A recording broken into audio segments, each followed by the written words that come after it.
Morning students. Last క్లాస్లో loop control statements గురించి చెప్పుకున్నాం. అందులో 3 టైప్స్ ఆఫ్ లూప్ స్టేట్మెంట్స్ ఉన్నాయి. ఫస్ట్ది while loop, do while loop, for loop. 3 types of loop statements ఉన్నాయి. ఆల్రెడీ వైల్ లూప్ గురించి మనం చూసాం. సో ఇవాళ క్లాస్లో డూ వైల్ లూప్ గురించి అలాగే ఫర్ లూప్ గురించి చూద్దాం. So do while loop basically loops are categorized into 2 types, okay, based on the place of the test condition. Test condition యొక్క ప్లేస్ని బట్టి లూపింగ్ స్టేట్మెంట్స్లో ఉన్న 3 లూప్స్ కూడా బేసికల్గా 2 కేటగిరీస్ కింద డివైడ్ చేయబడ్డాయి. ఫస్ట్ది ఎంట్రీ కంట్రోల్ లూప్, సెకండ్ది exit control loop. Entry control లూప్లో ముందు టెస్ట్ కండిషన్ చెక్ చేసిన తర్వాత body of the loop execute అవుతుంది. ఎగ్జిట్ కంట్రోల్ లూప్లో ఒకసారి body of the loop execute అయ్యాక మాత్రమే టెస్ట్ కండిషన్, తర్వాత ఎవ్రీ టైం కూడా టెస్ట్ కండిషన్ చెక్ అవుతుంది. ఓకే, సో దానికి ముందు టెస్ట్ కండిషన్ ఉంటే దాన్ని ఎంట్రీ కంట్రోల్ లూప్ అని, బాడీ ఆఫ్ ది లూప్ ముందు ఎగ్జిక్యూట్ అయ్యి ఒకసారి తర్వాత టెస్ట్ కండిషన్ ఉంటే దాన్ని ఎగ్జిట్ కంట్రోల్ లూప్ అని అంటాం. వైల్ లూప్, ఫర్ లూప్ రెండు కూడా ఎంట్రీ కంట్రోల్ లూప్స్లోకి వస్తాయి. డూ వైల్ లూప్ ఒకటే ఎగ్జిట్ కంట్రోల్ లూప్లోకి వస్తుంది. Already last class first loop while loop గురించి చూసాం. ఇది సింటాక్స్. దీనికి test condition, body of the loop. Test condition true అయినప్పుడు మాత్రమే బాడీ ఆఫ్ ది లూప్లోకి కంట్రోల్ అనేది ట్రాన్స్ఫర్ అవుతుంది, కంట్రోల్ అనేది ఎంటర్ అవుతుంది. ఎప్పుడైతే టెస్ట్ కండిషన్ ఫెయిల్ అయిపోయిందో అప్పుడు బాడీ ఆఫ్ ది లూప్ నుంచి కంట్రోల్ అనేది ఎగ్జిట్ అయిపోతుంది. ఓకే, టెస్ట్ కండిషన్ ట్రూ అయిన ప్రతిసారి బాడీ ఆఫ్ ది లూప్లో ఉన్న స్టేట్మెంట్స్, ఎన్ని స్టేట్మెంట్స్ ఉంటే అన్ని స్టేట్మెంట్స్ కూడా బాడీ ఆఫ్ ది లూప్లో 3 స్టేట్మెంట్స్ ఉన్నాయనుకోండి, 3 స్టేట్మెంట్స్ కూడా టెస్ట్ కండిషన్ కనుక 5 టైమ్స్ ట్రూ అయితే 5 టైమ్స్ రిపీటెడ్గా ఎగ్జిక్యూట్ అవుతాయి. టెస్ట్ కండిషన్ కనుక 10 టైమ్స్ ట్రూ అయితే బాడీ ఆఫ్ ది లూప్లో ఉన్న ఆ 3 స్టేట్మెంట్స్ 10 టైమ్స్ ఎగ్జిక్యూట్ అవుతాయి. ఓకే, ఎప్పుడు మాత్రమే లూప్లోంచి కంట్రోల్ అనేది బయటకు వస్తుందంటే టెస్ట్ కండిషన్ ఫాల్స్ అయినప్పుడు మాత్రమే లూప్ యొక్క బాడీలోంచి కంట్రోల్ అనేది ఎగ్జిట్ అవుతుంది. ఓకే, ఇది flow chart. So first test condition check చేసాం. టెస్ట్ కండిషన్ చెక్ చేసిన తర్వాత కండిషన్కి చెక్ చేసిన తర్వాత రిజల్ట్గా either one of the 2 cases true or false, true కానీ ఫాల్స్ కానీ అవుతుంది. ట్రూ అయితే బాడీ ఆఫ్ ది లూప్కి కంట్రోల్ అనేది ట్రాన్స్ఫర్ అవుతుంది. మళ్ళీ again go to test condition, మళ్ళీ ట్రూ అయితే body of the loop, again go to test condition. ఇలా రిపీటెడ్గా వర్క్ అవుతుంది. మళ్ళీ test condition, body of the loop, test condition, body of the loop. ఈసారి టెస్ట్ కండిషన్ కనుక ఫాల్స్ అయితే exit from the loop. Okay, ఇది flow chart. So already అలాగే example కూడా చెప్పాను. Example i is equal to 1 తీసుకున్నాం, లూప్ కంట్రోల్ వేరియబుల్ తీసుకున్నాం. While i less than or equal to 5, i 5 కన్నా తక్కువ ఉన్నంత వరకు మరియు 5కి ఈక్వల్ అయ్యేంత వరకు కూడా ఈ లూప్లో ఉన్న ఈ body of the loop starting ఇది ఓపెనింగ్ కర్లింగ్ బ్రేస్, ఇది closing curling brace. Opening curling brace అంటే body of the while loop starts here and closing curling brace దగ్గర body of the loop close అయిపోయింది. Okay,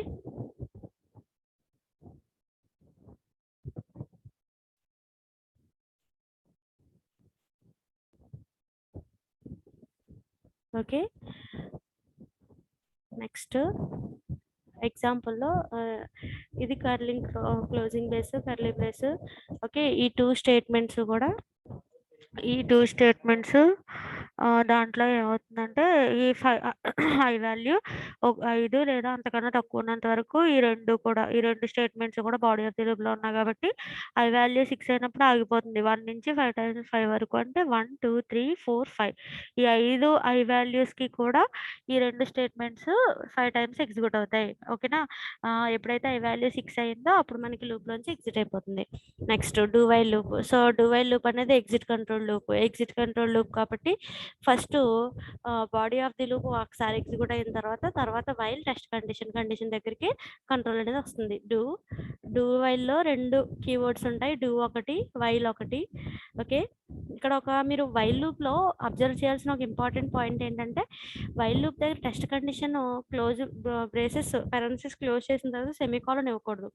semicolon indicates end of the statement. So మరి while లూప్లో test condition check చేశాక ఇక్కడతో end అయిపోకూడదు కదా, control అనేది body of the లూప్లోకి enter అవ్వాలి. కాబట్టి ఇక్కడతో ఎండ్ అవ్వలేదు అని చెప్పడానికి మనం అక్కడ సెమీకాలన్ అనేది ఇవ్వకూడదు. ఓకే, బట్ డూ వైల్ లూప్లో మాత్రం వైల్ దగ్గర చివరి సెమీకాలన్ అనేది ఉంటుంది. సో డూ అనేది ఒక కీవర్డ్, వైల్ అనేది ఒక keyword. Do body of the loop ఒకసారి ఎగ్జిక్యూట్ అయిన తర్వాత అప్పుడు టెస్ట్ కండిషన్ దగ్గరికి వస్తుంది. వైల్ టెస్ట్ కండిషన్, మళ్ళీ వైల్ టెస్ట్ కండిషన్లో టెస్ట్ కండిషన్ కనుక ట్రూ అయితే again control goes to body of the loop. Okay, next తర్వాత టెస్ట్ మళ్ళీ again test condition is checked. If the test condition is true, again body of the loop executed. So in do while loop the condition is checked at the end of the loop. The do while loop will execute at least one time even if the condition is false initially.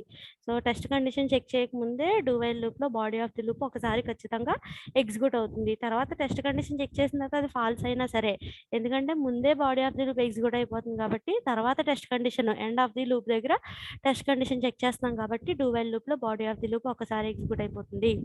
Okay, the do while loop executes until the condition becomes false as compared with the while loop. Do while loop is also executed until the test condition is true. When the test condition is false, then control exited from the body of the do while loop. ఎలా అయితే మనకి while లూప్లో test condition true అయినంత సేపు కూడా body of the loop రిపీటెడ్గా execute అవుతుందో, అలాగే డూ వైల్ లూప్లో కూడా టెస్ట్ కండిషన్ ట్రూ అయ్యేంత వరకు body of the loop execute అవుతుంది. ఎప్పుడైతే టెస్ట్ కండిషన్ ఫాల్స్ అవుతుందో అప్పుడు control body of the loop నుంచి ఎగ్జిట్ అయిపోతుంది. ఓకే, సో దీనికి ఫ్లో చార్ట్ చూద్దాము. ఫ్లో చార్ట్లో చూడండి, ఫస్ట్ ఎంటర్ అవ్వగానే body of the loop execute అయ్యాక అప్పుడు టెస్ట్ కండిషన్ ట్రూ అయితే again go to body of the loop, మళ్ళీ test condition again go to body of the loop. మీరు అబ్జర్వ్ చేస్తే ఇది డూ వైల్ లూప్కి ఫ్లో చార్ట్. ఇందులో first body of the loop ఉంది, తర్వాత టెస్ట్ కండిషన్ ఉంది.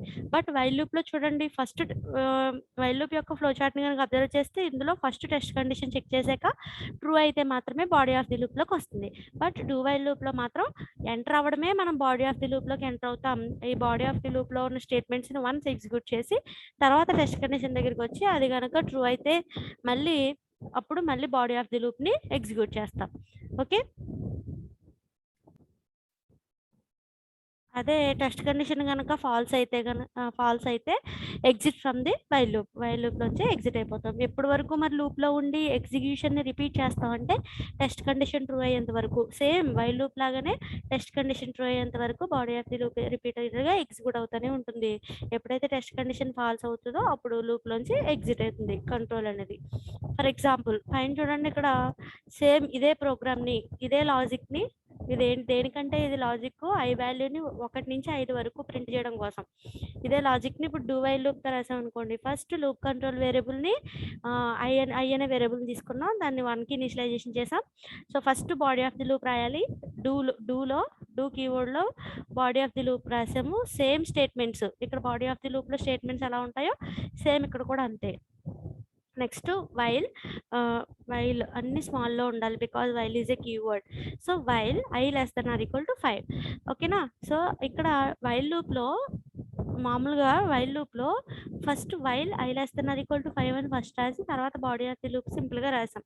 But ఇక్కడ do body of the loop తర్వాత వైల్ టెస్ట్ కండిషన్. ఇప్పుడు ఐ వాల్యూ 1 కదా, 1 తీసుకుంటుంది, తర్వాత బాడీ ఆఫ్ ది లూప్లో వాల్యూస్ ఎగ్జిక్యూట్ అవుతాయి, అదే స్టేట్మెంట్స్ ఎగ్జిక్యూట్ అవుతాయి. బాడీ ఆఫ్ ది లూప్లో ఉన్న స్టేట్మెంట్స్ ఒకసారి ఎగ్జిక్యూట్ అయిన తర్వాత వైల్ టెస్ట్ కండిషన్ దగ్గరికి వచ్చి కండిషన్ టెస్ట్ చేస్తుంది. 1 less then or equal to 5 condition true అయింది కాబట్టి again go to body of the loop. Next i is equal to i plus 1 అంటే ఐ వాల్యూ 2 అవుతుంది. 2 అయిన తర్వాత 2 is less then or equal to 5 కాబట్టి condition true అయింది, again go to body of the loop. ఇలా రిపీటెడ్గా execute అవుతుంది. I value 2, 3, 4, 5 కూడా కండిషన్ ట్రూ అవుతుంది, బికాజ్ ఇక్కడ less than or equal to operator ఉంది, ఈక్వల్ కేస్ అనేది ట్రూ అవుతుంది కాబట్టి even for i value is equal to 5 again the body of the loop is executed. Next i value becomes 6, i value 6 అవుతుంది. 6 అయినప్పుడు 6 less then or equal to 5 less than case true అవ్వలేదు, equal to case true అవ్వలేదు కాబట్టి లూప్లోంచి control అనేది exit అయిపోతుంది. Okay, so this is about do while loop. మీరు ఎగ్జామ్లో కూడా ఇలాగే రాయాలి. సింటాక్స్ ఎలా ఎగ్జిక్యూట్ అవుతుంది ఏంటి వర్డ్స్లో ఎక్స్ప్లెయిన్ చేయాలి, తర్వాత flow chart example. Okay, next the third type in looping statements is for loop, which is also entry control loop. The for loop is another entry control loop that provides a more concise loop control structure. ఇది ఈ syntax చూస్తే it is very easy to write the syntax. For అనేది keyword, ఇక్కడ while loop కి while ఎలాగో, do while loop కి do while 2 keywords ఎలాగో, ఇక్కడ ఫర్ లూప్ కి ఫర్ అనేది కీవర్డ్. దీని సింటాక్స్ కనుక అబ్జర్వ్ చేస్తే first initialization of loop control variable అన్ని కూడా ఒకే స్టేట్మెంట్లో రాసేస్తాం. ఇక్కడ ఓపెన్ బ్రేస్ క్లోజింగ్ బ్రేస్ మధ్యలోనే initialization of loop control variable, test condition, increment or decrement of loop control variable, next opening curly brace closing curly brace మధ్యలో body of the loop. This is the syntax for the for loop. For example ఇక్కడ loop control variable x తీసుకున్నాం, x is equal to 0, x less then or equal to 9, x is equal to x plus 1. ఇదే body of the loop. మరి దీని execution ఎలా ఉంటుంది? The execution of the first statement is first initialization of loop control variable is done.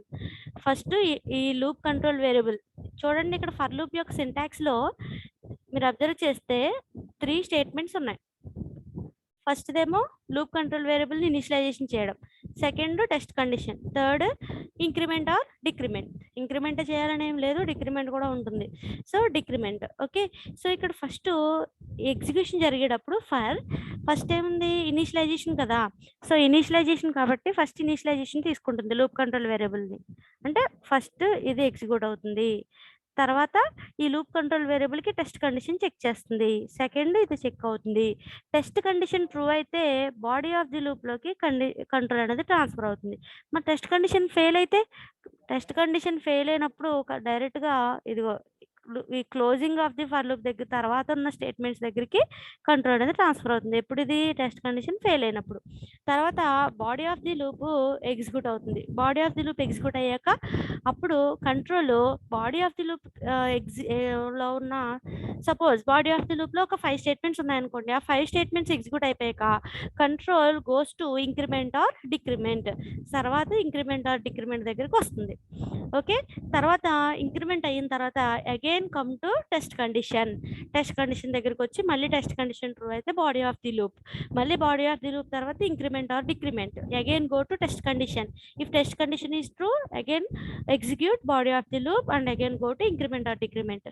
Okay, ఇది repeated గా జరిగే procedure. ఇందులో మీరు అబ్జర్వ్ చేస్తే ఫస్ట్ జరిగే ఆపరేషన్ ఏంటి, ఇనిషియలైజేషన్. ఇది అయిన తర్వాత టెస్ట్ కండిషన్ చెక్ చేస్తుంది.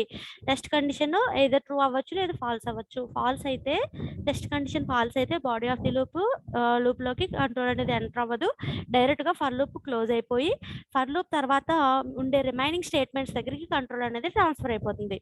ఒకవేళ టెస్ట్ కండిషన్ కనుక ట్రూ అయితే బాడీ ఆఫ్ ది లూప్ లో ఉండే స్టేట్మెంట్స్ ఎగ్జిక్యూట్ అవుతాయి. ఎగ్జిక్యూట్ అయ్యి మరి తర్వాత కంట్రోల్ ఎక్కడికి వెళ్తుంది అంటే ఇంక్రిమెంట్ ఆర్ డిక్రిమెంట్. ఈ loop control variable increment or decrement body of the loop నుంచి డైరెక్ట్ గా కంట్రోల్ ఎక్కడికి వెళ్తుందంటే ఇంక్రిమెంట్ ఆర్ డిక్రిమెంట్ దగ్గరికి, ఇక్కడికి వస్తుంది. తర్వాత ఇంక్రిమెంట్ అయ్యాక లూప్ కంట్రోల్ వేరియబుల్ ని అగైన్ టెస్ట్ కండిషన్ మళ్ళీ చెక్ అవుతుంది. టెస్ట్ కండిషన్ చెక్ అయిన తర్వాత టెస్ట్ కండిషన్ కనుక ట్రూ అయితే again control enters into the body of the loop. Okay, ఇది ఫర్ లూప్ యొక్క ఎగ్జిక్యూషన్ ప్రొసీజర్. ఓకే, నెక్స్ట్ చూడండి, ఇది execution. First loop control variable initialization అవుతుంది, తర్వాత టెస్ట్ కండిషన్ చెక్ అవుతుంది. టెస్ట్ కండిషన్ ట్రూ అయితే body of the loop execute అవుతుంది. ఒకవేళ టెస్ట్ కండిషన్ కనుక ఫాల్స్ అయితే again control transfer to increment or decrement and again go to check the condition. Okay, flow chart చూడండి. దీనికి first initialisation దగ్గరికి వచ్చాం, ఇనిషియలైజేషన్ తర్వాత ఫర్ లూప్ లో ఉన్న కండిషన్ చెక్ చేస్తుంది. కండిషన్ ట్రూ అయితే బాడీ ఆఫ్ ది లూప్ లోకి కంట్రోల్ అనేది ట్రాన్స్ఫర్ అవుతుంది. బాడీ ఆఫ్ ది చూడండి, for loop code block, for loop యొక్క కోడ్ బ్లాక్ లోకి ఎంటర్ అవుతుంది కంట్రోల్. తర్వాత increment or decrement again go to for loop test condition. Increment decrement తర్వాత ఎక్కడికి వెళ్తుంది, మళ్ళీ టెస్ట్ కండిషన్ చెక్ చేస్తుంది. మళ్ళీ ట్రూ అయితే body of the loop increment decrement again go to test condition. మళ్ళీ ట్రూ అయితే body of the loop increment decrement again go to test condition. ఇలా ఈ ప్రొసీజర్ రిపీట్ అవుతుంది ఎప్పటి వరకు, కండిషన్ ట్రూ అయ్యేంత వరకు. ఎప్పుడైతే కండిషన్ ఫాల్స్ అయిందో control goes to statement after the for loop code body of the code.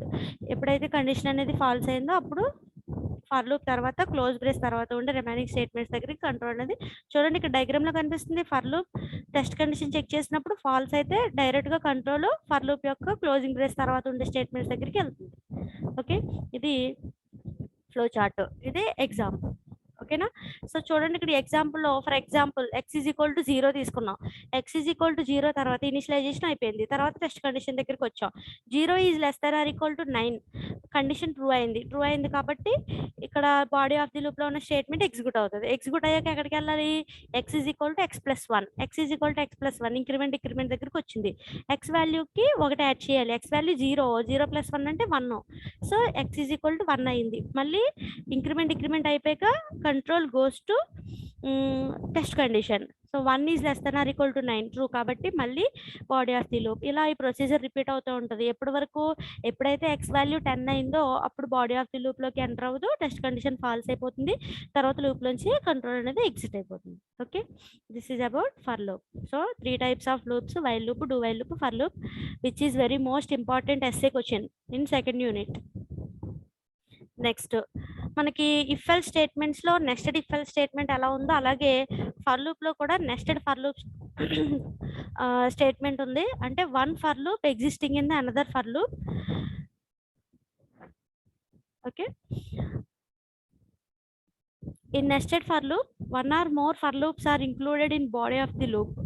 Body of the loop లో ఇంకొక ఫర్ లూప్ కనుక ఇన్సర్ట్ చేసాం అనుకోండి దాన్ని నెస్టింగ్ ఆఫ్ ఫర్ లూప్స్ అని అంటాం. నెస్టెడ్ ఫర్ లూప్స్ కాన్సెప్ట్ అని అంటాం. చూడండి ఇక్కడ సింటాక్స్ ఫర్ సేమ్ సింటాక్స్, ఇది outer loop, body of the loop ఇది. ఈ బాడీ ఆఫ్ ది లూప్ లో ఇంకొక ఫర్ లూప్ని రాసాం. అంటే స్టేట్మెంట్స్ బదులుగా ఏం చేసాం? ఒక ఫర్ లూప్ని రాసాం. ఇలా ఉంటే దీన్ని నెస్టెడ్ ఫర్ లూప్ అని అంటాం. ఇది ఫ్లో చార్ట్. సో ఇందులో ఎగ్జిక్యూషన్ ఎలా జరుగుతుందంటే ఫస్ట్ 2 ఫర్ లూప్స్ ఉన్నాయి. ఒక ఫర్ లూప్లో ఇంకొక ఫర్ లూప్ ఉంది. దీన్ని అవుటర్ ఫర్ లూప్ అని అంటాం. ఫస్ట్ రాసిన దాన్ని బాడీ ఆఫ్ ది లూప్లో ఉన్న ఇంకొక ఫర్ లూప్ని ఇన్నర్ ఫర్ లూప్ అని అంటాం. ఫస్ట్ అవుటర్ ఫర్ లూప్లో ఇనిషియలైజేషన్ జరుగుతుంది. ఇనిషియలైజేషన్ జరిగిన తర్వాత loop control variable test condition దగ్గరికి కంట్రోల్ అనేది వస్తుంది. కండిషన్ కనుక ట్రూ అయితే అప్పుడు బాడీ ఆఫ్ ది లూప్లోకి ఎంటర్ అవుతుంది కదా కంట్రోల్. బాడీ ఆఫ్ ది లూప్లో మళ్ళీ ఏముంది? మళ్ళీ ఫర్ లూప్ ఉంది. ఇప్పుడు ఇన్నర్ ఫర్ లూప్లో ఇనిషియలైజేషన్ అవుతుంది, టెస్ట్ కండిషన్ చెక్ అవుతుంది. చెక్ అయిన తర్వాత ఇది కూడా ట్రూ అయింది అనుకోండి, అప్పుడు బాడీ ఆఫ్ ది లూప్లోకి ఇన్నర్ ఫర్ లూప్ యొక్క బాడీ ఆఫ్ ది లూప్లోకి కంట్రోల్ అనేది ట్రాన్స్ఫర్ అవుతుంది. తర్వాత ఈ బాడీ ఆఫ్ ది లూప్ అంతా ఎగ్జిక్యూట్ అయిపోయాక ఇన్నర్ ఫర్ లూప్ యొక్క ఇంక్రిమెంట్ డిక్రిమెంట్ గుర్తుపెట్టుకోండి. ఇన్నర్ ఫర్ లూప్ యొక్క ఇంక్రిమెంట్ డిక్రిమెంట్ దగ్గరికి కంట్రోల్ అనేది వెళ్తుంది. తర్వాత ఇన్నర్ ఫర్ లూప్ యొక్క టెస్ట్ కండిషన్ చెక్ అవుతుంది. మళ్ళీ టెస్ట్ కండిషన్ ట్రూ అయితే బాడీ ఆఫ్ ది లూప్లో స్టేట్మెంట్స్ ఎగ్జిక్యూట్ అవుతాయి. Again inner for loop increment decrement.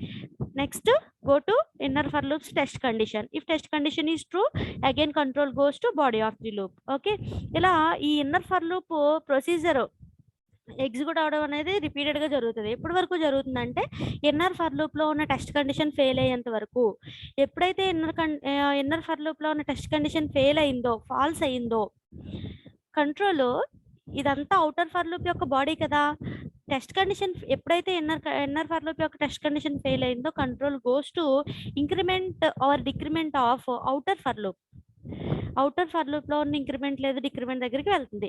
తర్వాత టెస్ట్ కండిషన్ చెక్ చేస్తుంది. మళ్ళీ టెస్ట్ కండిషన్ చెక్ చేసినప్పుడు టెస్ట్ కండిషన్ కనుక ట్రూ అయితే again go to inner for loop. మళ్ళీ ఈ టెస్ట్ కండిషన్ ఫెయిల్ అయ్యేంత వరకు మళ్ళీ ఇన్నర్ ఫర్ లూప్ రిపీట్ అవుతుంది. ఎప్పుడైతే ఫాల్స్ అయిందో again go to outer for loops increment decrement. ఇలా ఈ ప్రొసీజర్ అంతా రిపీట్ అవుతూ ఉంటుంది. ఎప్పటి వరకు రిపీట్ అవుతుందంటే అవుటర్ ఫర్ లూప్లో ఉన్న టెస్ట్ కండిషన్ ఫాల్స్ అయ్యేంత వరకు. ఎప్పుడైతే అవుటర్ ఫర్ లూప్లో ఉన్న టెస్ట్ కండిషన్ ఫాల్స్ అయిందో మొత్తం inner for loop outer for లూప్లోంచి కూడా కంట్రోల్ అనేది ఎగ్జిట్ అయిపోతుంది. ఓకే, ఇది సింటాక్స్. ఇది ఫ్లో చార్ట్ చూస్తే ఫస్ట్ ఫ్లో చార్ట్లో ఇది ఇనిషియలైజేషన్, ఇది outer for loop test condition true అయినప్పుడు మళ్ళీ ఇన్నర్లో ఇంకొక ఫర్ లూప్ ఉంది. ఇది ఇదంతా ఫర్ లూపే. మళ్ళీ గో టు ఇంక్రిమెంట్ డిక్రిమెంట్, తర్వాత టెస్ట్ కండిషన్ ఫాల్స్ అయితే దీని తర్వాత ఇక్కడ ఉంటాయి కదా స్టేట్మెంట్స్, ఇక్కడ ఈ స్టేట్మెంట్స్ దగ్గరికి కంట్రోల్ అనేది వచ్చేస్తుంది. ఎగ్జాంపుల్ చూడండి. రో 1 తీసుకున్నాం, కాలమ్ని 1 తీసుకున్నాం. Row 1 is less then or equal to 10 true ఏ కాబట్టి ఇన్నర్ ఫర్ లూప్లోకి వచ్చింది. ఫర్ కాలం 1 తీసుకుంది, 1 less then or equal to 10 true ఏ కాబట్టి లోపల బాడీ ఇన్నర్ ఫర్ లూప్ యొక్క బాడీలోకి ఎంటర్ అవుతుంది. ఓకే, ఎప్పుడైతే ఈ కాలం వాల్యూ 11 అయిందో ఇన్నర్ ఫర్ లూప్ నుంచి ఎగ్జిట్ అయిపోయి అవుటర్ ఫర్ లూప్ యొక్క ఇంక్రిమెంట్కి వస్తుంది. రో 2 అవుతుంది. 2 less then or equal to 10 true ఏ కాబట్టి మళ్ళీ బాడీ ఆఫ్ ది లూప్ అంటే ఇన్నర్ ఫర్ లూప్కి వస్తుంది. ఇలా ఈ ప్రొసీజర్ అంతా ఈ రో వాల్యూ 11 అయ్యేంత వరకు రిపీట్ అవుతుంది అనమాట. Okay, so this is about looping statements in C. Next, in tomorrow's class, we will discuss about go to statement and break and continue statements. Okay, వీటిని అన్కండిషనల్ కంట్రోల్ స్టేట్మెంట్స్ అని అంటారు. చూడండి, decision making statements, loop control statements, ఇవన్నీ కూడా conditions మీద base అయ్యి ఏ black execute అవ్వాలి, ఏది ఎగ్జిక్యూట్ అవ్వకూడదు, ఏది ఎన్నిసార్లు ఎగ్జిక్యూట్ అవ్వాలి అనేది డిపెండ్ అయ్యి ఎగ్జిక్యూషన్ జరిగే స్టేట్మెంట్స్ ఏవి. డెసిషన్ మేకింగ్ స్టేట్మెంట్స్లో if, switch, conditional control statement. అదే లూపింగ్ స్టేట్మెంట్స్లో అయితే ఎన్ని టైమ్స్ రిపీట్ అవ్వాలి అనేది కూడా కండిషన్ మీద, చెక్ చేసే కండిషన్ మీద డిపెండ్ అవుతుంది. బట్ ఏ కండిషన్ లేకుండా ఎగ్జిక్యూషన్ చేసే స్టేట్మెంట్స్ని అన్కండిషనల్ కంట్రోల్ స్టేట్మెంట్స్ అంటాం. అవి 3 స్టేట్మెంట్స్ ఉన్నాయి: go to statement, break statement, continue statement. వీటి గురించి we will discuss in next class. Okay, thank you.